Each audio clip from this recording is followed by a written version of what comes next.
Entre las diversas herejías que surgieron en el cristianismo primitivo, como los judaizantes, el marcionismo, el donatismo y el arrianismo, el gnosticismo es el que perdura en el recuerdo colectivo como la más popular y fascinante, a menudo romantizada en la cultura moderna por su énfasis en el conocimiento esotérico y su desafío a la ortodoxia establecida.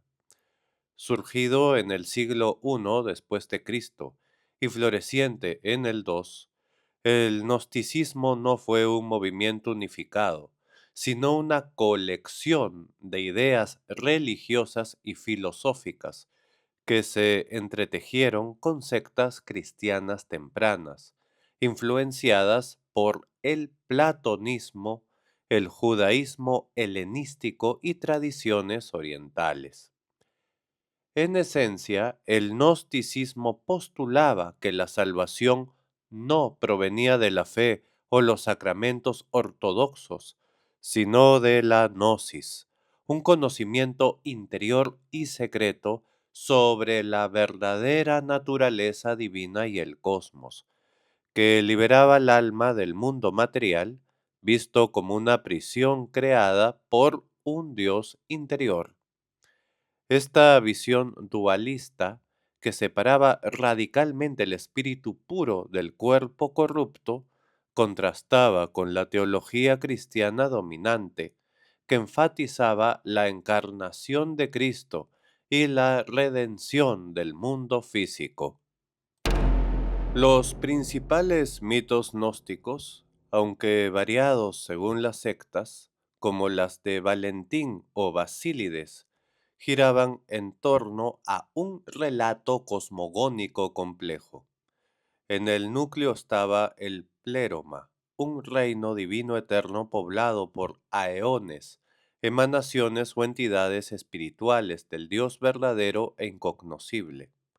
Uno de los aeones clave era Sofía, la sabiduría, cuya caída por un deseo de conocimiento prohibido generaba el caos, dando origen al Demiurgo, un dios creador ignorante o malévolo, a menudo identificado con el Yahvé del Antiguo Testamento, que forjaba el mundo material imperfecto.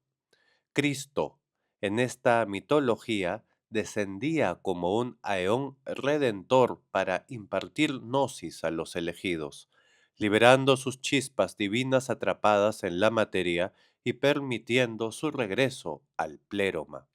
Estos mitos, preservados en textos como el apócrifo de Juan o los hallazgos de Nag Hammadi, no siempre demonizaban al Creador de manera absoluta, pero enfatizaban la alienación humana y la necesidad de un despertar espiritual interior.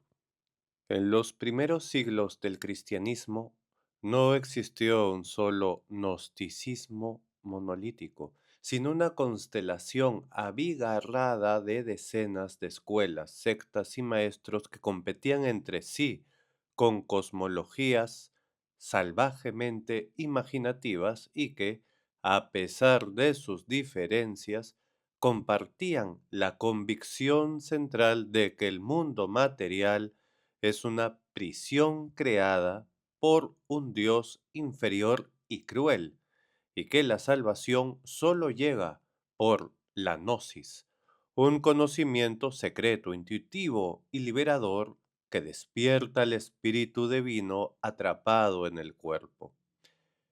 Entre las corrientes más fascinantes destacan cuatro. Los sofitas, del griego ophis, serpiente, una secta gnóstica cristiana de los siglos II y III después de Cristo. Veneraban precisamente a la serpiente del Génesis como el verdadero héroe y liberador de la humanidad.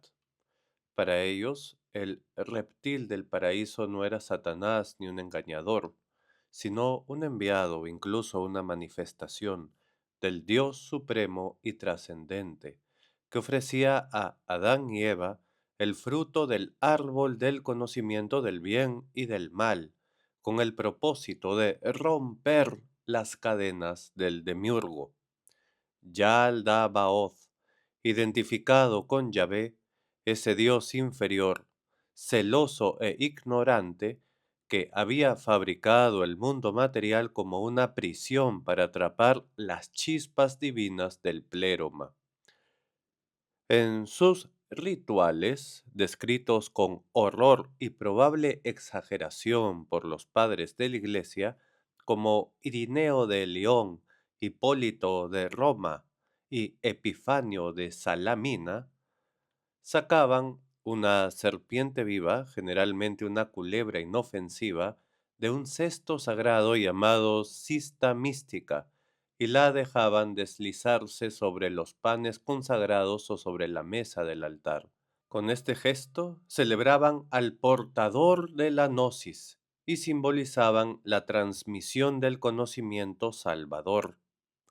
Algunos autores patrísticos llegan a acusarlos de besarla en la boca o de ofrecerle leche y pan, aunque parte de estas descripciones deben tomarse como propaganda antiherética destinada a demonizar a la secta.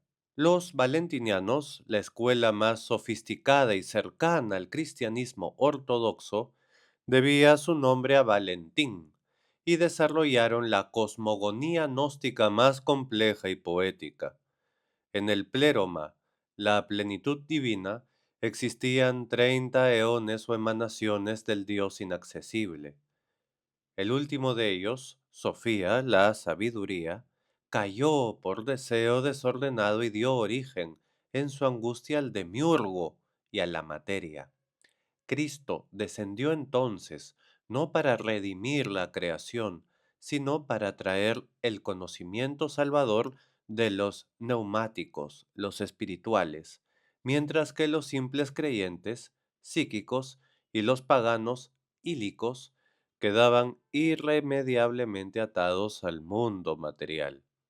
A pesar de su elitismo, los valentinianos participaban en las iglesias oficiales y celebraban una Eucaristía doble, una para los psíquicos y otra secreta para los iniciados.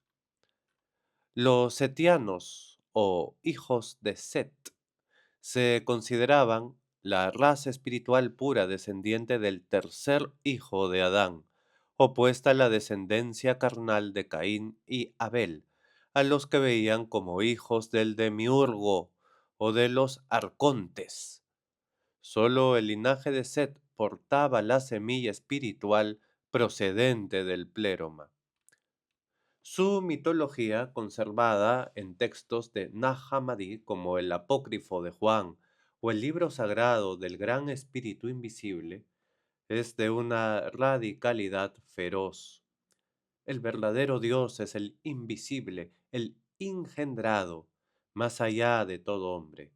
El demiurgo Yaldabaoth, cuyo nombre es una blasfemia deliberada contra Yahvé Sabaoth, es un león con cara de serpiente, ignorante y arrogante que grita: «Yo soy Dios, y no hay otro fuera de mí», mientras sus arcontes crean al hombre como esclavo. Pero la Madre Divina envía el espíritu de Set para despertar a los neumáticos y recordarles su origen en la luz increada. Sus ritos incluían bautismos repetidos, hasta 5, y una invocación de los nombres de poder que sonaban como cadenas de las vocales mágicas. Finalmente, en los siglos XII y XIII, apareció en el sur de Francia y el norte de Italia el movimiento cátaro, un dualismo cristiano radical de origen balcánico bizantino, que, aunque no tenía continuidad histórica directa con los gnósticos del siglo II, reproducía con asombrosa precisión muchas de sus ideas centrales. Dos principios eternos en lucha: el Dios del Antiguo Testamento como principio malo, el mundo material como infierno, la procreación como obra del diablo y la salvación reservada a los perfecti, que recibían el consolamentum. Esta asombrosa convergencia ha llevado a muchos a hablar de neognosticismo medieval. Su radicalidad les granjeó tanto la admiración de parte de la sociedad occidental como el odio feroz de Roma. La cruzada albigense y la hoguera de Montsegur los exterminaron físicamente, pero su recuerdo perdura como uno de los capítulos más trágicos y fascinantes de la disidencia religiosa europea. La institución gnóstica primordial, el mundo es malo, su creador visible es impostor y la salvación está en el conocimiento que nos devuelve al Dios desconocido, ha reaparecido cíclicamente a lo largo de la historia cristiana, desde los sofitas y valentinianos del siglo II hasta movimientos medievales como el catarismo, demostrando que constituye una de las corrientes subterráneas más persistentes, creativas y perturbadoras de la espiritualidad occidental.